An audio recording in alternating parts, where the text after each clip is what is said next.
the army and the police are using rape as a weapon against people in places like Chhattisgarh or Kashmir or Manipur and so on. Like most villages of Bengal's Jungle Mahal region, most men have fled for fear of being branded Maoists and subsequent torture and arrests. This 50-year-old woman from Sonamukhi village, 15 kilometers from Jhargram town, alleges she was raped by the joint forces on the 30th of June. Two Jawans were dragging my daughter-in-law into a house. I grabbed her and brought her here, and others followed. This is how they terrorize us. 76-year-old Sarabala Mahato from neighboring Birihandi village succumbed to injuries she allegedly sustained at the hands of the forces on the same day.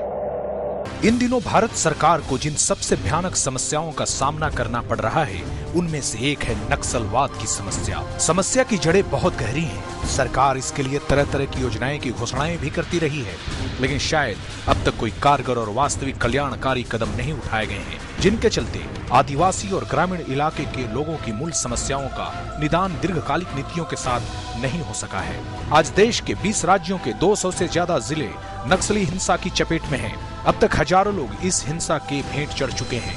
हाल ही में लातेहार के गांव में नक्सलियों के छापामार हमले में लगभग 1 दर्जन पुलिसकर्मी मारे गए। नक्सलियों ने अपने इस छापामार हमले को बहुत ही सुनियोजित तरीके से अंजाम दिया था। फलस्वरूप पुलिस को भारी क्षति उठानी पड़ी।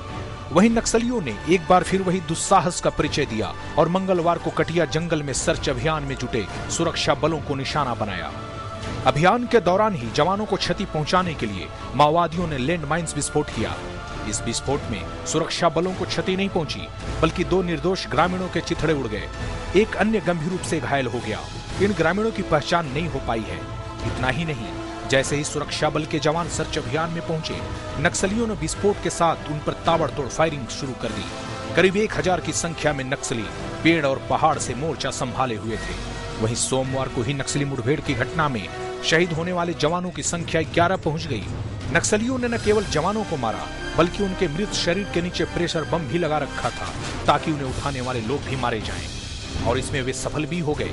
पुलिस के मृत जवानों के साथ ही कई ग्रामीणों के भी वहां पे चिथड़े उड़ गए। देश के इतिहास की यह पहली घटना है जब नक्सलियों ने छापामार की इस तकनीक का इस्तेमाल किया है। बात यहीं खत्म नहीं होती।